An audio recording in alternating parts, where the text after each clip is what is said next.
Egypt. Now, before I go further here, I do want to point out that the ancient Jews were sold back into Egypt in ships, according to Josephus and other early Jewish historians, as far as what happened in the first century after the destruction of the temple. Sixth proof, the chart ignores the real Jews who preserved the Hebrew Bible and Hebrew language. It is the people that the world recognizes as Jews today who suffered the terrible curses of Deuteronomy 28. Not all the peoples listed on the chart who, to repeat, with rare exception, have no connection whatsoever to ancient Israel. This, of course, does not minimize for a second the horrible sufferings of African Americans or Native Americans in the past, nor does it deny that some African Americans descended from Israel. It is simply to point out who really fulfills the sad history of Deuteronomy 28. Now, contrast this complete lack of genetic, biological, historical, traditional, or ritual connection to ancient Israel from the vast majority of those listed on the chart with the fact that those recognized by the world today as Jews, among whom are millions of Ashkenazi Jews, have continued to maintain Jewish identity through the millennia despite horrific persecution. They have been persecuted as Jews for more than 2,000 years and kicked out of countries because they are Jews. This is highly significant when you remember how difficult and unpopular it has been to be a Jew over the last 2,000 years. I can assure you that there were no blacks and Latino Hebrew Israelites standing on street corners in Nazi-controlled Europe shouting, "We are the real Jews." These real Jews have observed the Sabbath, kept the dietary laws, and practiced circumcision on the eighth day. They have genealogical connections to ancient Israel, historical connections, traditional connections, and DNA connections, confirming the priestly genealogical connections in particular. And these Jews, who are real Jews, as opposed to some of the fake Jews on the chart, have preserved the Hebrew scriptures and Hebrew language, as opposed to the completely mythical so-called Lashon Kodesh, which I'll call LQ from here. And while I understand we're not debating here the legitimacy of this modern, totally made-up pronunciation, this does tie in with the question of authenticity. Since if the pronunciation of LQ is true, which it is not, then every speaker of every Semitic language throughout history and until today is wrong, since similar grammatical and morphological and phonetic principles apply across these languages.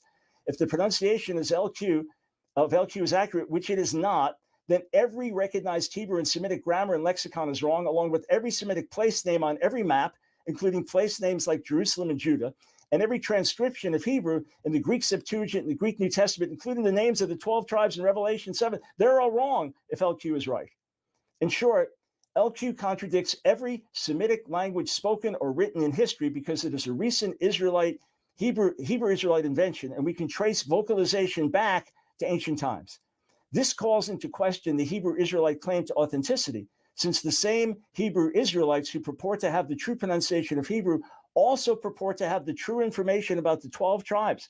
Those are actually claims that real Hebrew is, quote, a bastardized version of LQ. So we're not debating LQ tonight. It's a bogus pronunciation. We're debating authenticity. And if you have the language wrong, you can bet you got the other things wrong as well. So without a doubt, the 12 tribes chart is bogus. But are my ancestors really related to ancient Israel? If so, why are we white-skinned when certainly ancient Israelites were not white?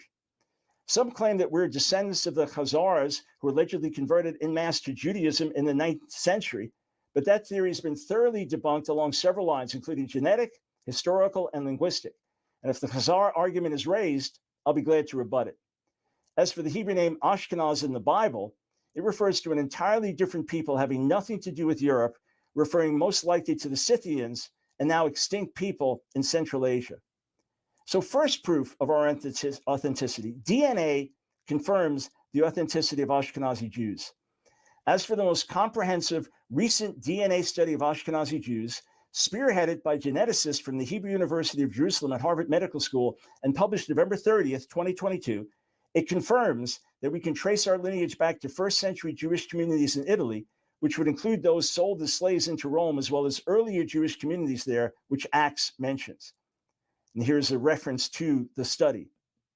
Subsequently, as Italians converted, married into Judaism, our European skin color became part of our heritage. Then, as these Jews made their way into other parts of Europe and settled there, the same process continued, explaining our Caucasian complexion. But the same process occurred with African Jews or Hispanic Jews or Asian Jews, all of whom reflect other peoples marrying into the people of Israel, hence the many different colors and ethnicities of Jews worldwide, in contrast with the original brown-skinned Israelites.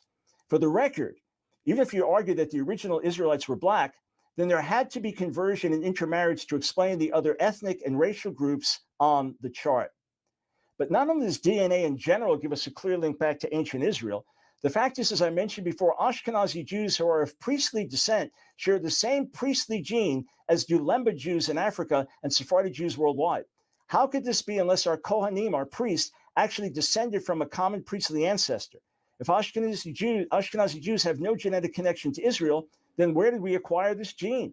Less than 2 minutes. Note also that geneticists have pointed out that the Y chromosome, meaning the paternal, the fatherly chromosome of most Ashkenazi and Sephardi Jews, contains mutations that are common among Middle Eastern peoples, but uncommon in the general European population. This suggests that the paternal lineages of Ashkenazi Jews could be traced mostly to the Middle East.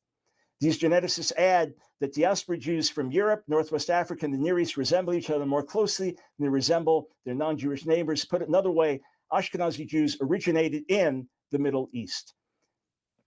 Second proof, Ashkenazi Jews have lived by the Torah and Jewish traditions. So just ask, who has kept the traditions through the centuries? Who has passed on the Hebrew language? Who has passed on the Hebrew scriptures? And who is it that continues the traditions of the Pharisees in the New Testament who rejected Jesus? Sadly, those are my ancestors, the Ashkenazi Jews, going straight back to biblical times.